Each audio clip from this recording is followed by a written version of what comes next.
Los sociólogos son gente que reflexiona sobre esta cuestión absolutamente central.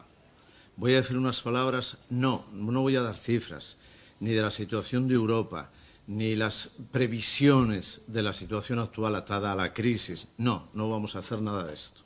Vamos a hacer simplemente cómo las situaciones intensas de migración han disparado el discurso sobre este fenómeno central. Este es un fenómeno central social. No es un fenómeno periférico, accidental, que acaece alguna vez. Hegel, pensador decisivo para la modernidad, en la que estamos en tránsitos variados hacia la posmodernidad o a la retromodernidad y otras cuestiones, estableció, y en lo que casi estamos de acuerdo todos, que aquello que mueve la historia, los dos grandes acontecimientos que mueven la historia, el avance de los siglos, lo toma de San Agustín, una expresión maravillosa de la Ciudad de Dios, el orden de los siglos, las successio temporum, lo que hace mover la historia verdaderamente, un tirón. Son dos fenómenos, la guerra y dos, la migración. La migración, Völkerwanderungen, las migraciones de pueblos. ¿Qué le ha pasado a Europa? Esta es para que ustedes tengan quizá algún otro punto o algún otro perchero donde colgar sus interpretaciones personales y sus deducciones e inducciones sobre este fenómeno, desde su formación, desde su experiencia, desde sus tránsitos personales o grupales. Debemos decir que la migración es así. Las migraciones de pueblos, las Völkerwanderungen, expresión famosa y clásica que creó Hegel, pues son unos acontecimientos desde los primeros días del ser humano, debidos a situaciones de inclemencia, a la guerra, etcétera, a la invasión, a mil historias. La muralla china fue hecha por algo, fue por el hecho de las grandes migraciones. Es uno de los puntos donde el pensamiento comenzó a darse cuenta, la defensa del territorio, la defensa del poder, etcétera. La segunda gran acontecimiento migratorio es la frontera rusa, que es la frontera más larga del mundo, el sur de Rusia. ¿Saben? Rusia, que ha tenido avatares, la vieja Rusia, la Unión Soviética, lo que llamamos generalmente, para entendernos, Rusia. Esa frontera no perdió un pie en la revolución del 17, una revolución, la primera gran revolución proletaria de la modernidad, ¿saben? Porque las otras fueron burguesas. Es decir, es una revolución en la historia única, primera, en su... No perdió todo, cambió todo, el sistema político, el sistema religioso, todo, la familia, todo, menos un pie de tierra de la gran frontera sur de Rusia. Trotsky era el comandante en jefe del ejército de fronteras, no sé si recuerdas. Un ejército especial creado de antiguo para eso, como sabes, pues es el defensor de esas fronteras. ¿Debido a qué?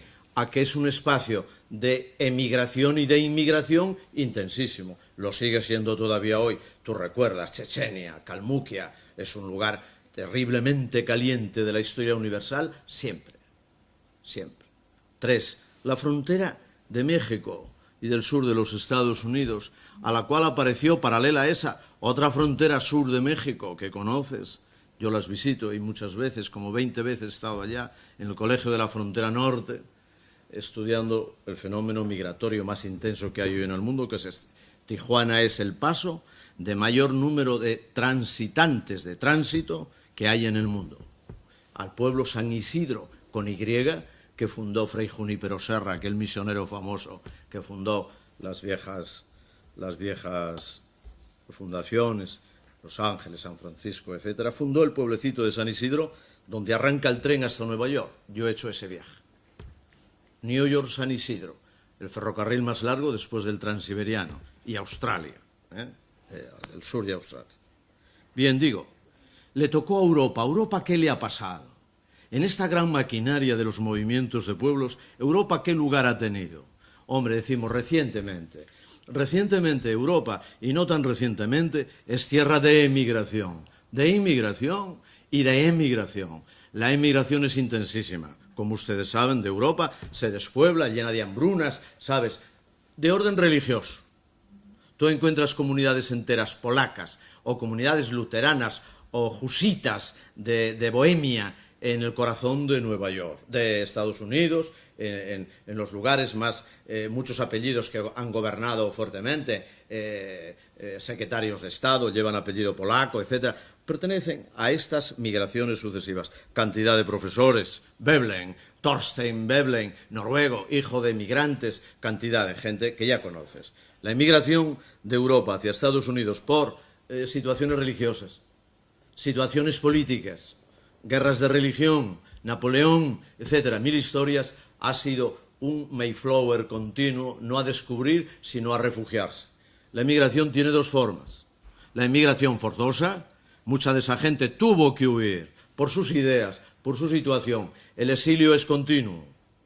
No solamente en tiempo griego, con el ostra con Demóstenes, fuera de aquí, a refugiarte lejos de aquí porque acabarán contigo, a refugiarte en los templos donde murió.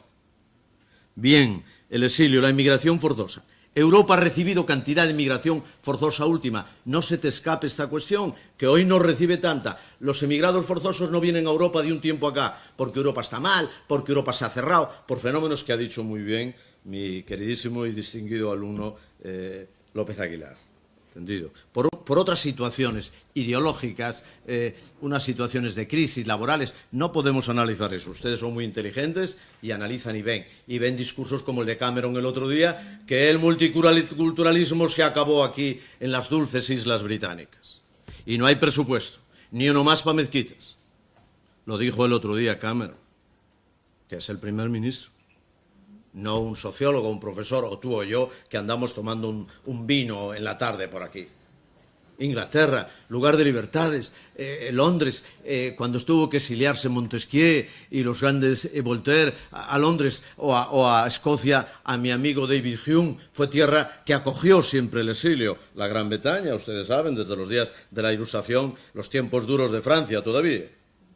Cantidad de ilustrados marcharon allá, hombre. Los recibía David Hume, que era un gran pensador, economista, filósofo, sociólogo, etcétera, y muy rico, un varón muy rico de Escocia. Digo, el exilio, medita en el exilio. Europa acogió a cantidad de exilio. Yo conozco escenas, no solo en Australia, de verse pegar a croatas frente a serbios. Ambos navegaban hacia allá, cogían el barco en el dulce mar Mediterráneo, ¿verdad? Y iban hasta el final, como los españoles de la guerra. Plantaron viña, etcétera. La vieja Yugoslavia. Pegarse, tener bares y unos enfrente de otros. Bueno, este fenómeno que te digo, le tocó a España el exilio hacia México, hacia Francia, le tocó a cantidad. Alemania no te digo, pensadores que tú conoces, Adorno, Marcuse, Mannheim, el exilio permanente, la Escuela de Frankfurt y otros mil que tú conoces, escritores, etcétera. La migración forzosa, te invito a considerar eso. Y que no viene a Europa, no va a Oslo, a Estocolmo, a donde venían pues chiitas, sunitas que no se entendían, gente del mundo islámico, etcétera. Te invito a considerar que hoy no vienen a Europa tampoco la migración forzosa. Dices tú, estamos en crisis, ¿qué pasa aquí? Medita esta cuestión. Retomo el hilo y digo, la inmigración que es forzosa o voluntaria, dices tú, voluntaria o no tanto, la que llamamos voluntaria, ¿verdad? Hija, pues hombre, de las situaciones, la migración tiene el estudio dos grandes polos. El lugar de donde partes, como es, ¿qué pasa ahí? Pues un lugar donde no hay trabajo, dices tú, del tercer mundo, del cuarto mundo, y otras situaciones de guerra, situaciones de hambruna u otras cuestiones. Situaciones de persecución religiosa o situaciones de división de país nacionalista, ¿sabe lo que te digo? Situaciones que has visto en Biafra, etcétera. La guerra, una de las guerras más crueles de la que nadie hablaba casi aquí, en África.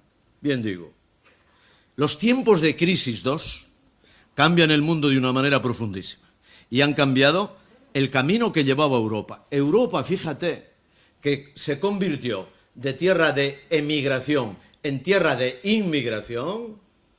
Europa es tierra de inmigración hasta la post-segunda guerra mundial, las hambrunas terribles de Austria, de Alemania, parecidas a las de la vieja República de Weimar, esas obras que lees tú de Bertolt Brecht, que te hablan de la situación espantosa de la debilísima República de Weimar, cuya constitución escribió el sociólogo más eminente, Max Weber.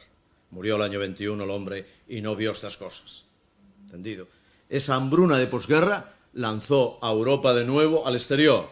Pero fíjate, Europa comenzó a recibir masivamente gente. Gastarbeiter, Alemania, que tenía un desarrollo de 3 con no sé qué, después de Japón el más intenso, Madrid lo ha superado ambos, pues necesita mano de obra. Y allí concurre toda la Europa del Sur, griegos, yugoslavos, italianos, turcos muchísimos, como sabes, la población más numerosa. Te lo digo para que vayas enlazando los problemas que eso va a tener y tiene hoy. Hasta que hace no mucho, Merkel ha dicho que fue una terrible equivocación la política de Gastarbeiter, que no sabían ni alemán. ¿Te acuerdas? Hablaba sobre todo hacia el pobre turco, evidentemente, porque el turco es el mayoritario y, hombre, un poco el más extraño al cuerpo alemán. También los del sur somos muy extraños. Cuando insultaban a un obrero alemán, yo hice allí mi doctorado, y hice investigaciones en factorías alemanas, en el Ruhr, en unas ciudades oscuras, donde es de noche a las 5 de la tarde, y, hombre, como ya dijo Ortega, español maravilloso en Alemania, Dios nos libre de las brumas del norte. Sobre todo a los que son del sur, de Granada. Yo soy zamorano, más al norte, pero, hombre, tengo en mi ánimo siempre el sol y el cielo alto de Castilla. Vivir allí, hombre, créanme, no es fácil. Bueno, los Gastarbeiter, ¿sabes? La primera emigración activa, densa, profunda, multitudinaria, es la inmigración hacia Alemania, Francia y los Países Bajos, como conoces. No voy a hablarte de eso, de esa historia, de cifras y tal. Bueno, el pensamiento europeo y norteamericano han pensado esta cuestión. Los sociólogos eminentes norteamericanos empezaron a esperar por qué llegaba tanta gente a la Estatua de la Libertad. 15 millones han pisado, bajando del barco, una piedrecita que hay para subir a la isla de la Estatua de la Libertad. Más que tiene Italia, más que tiene Irlanda. Han tocado más que irlandeses a Estados Unidos el barco que habitantes tiene Irlanda. Desde el viejo puerto de Cork hasta Nueva York, especialmente Boston, etcétera, Baltimore.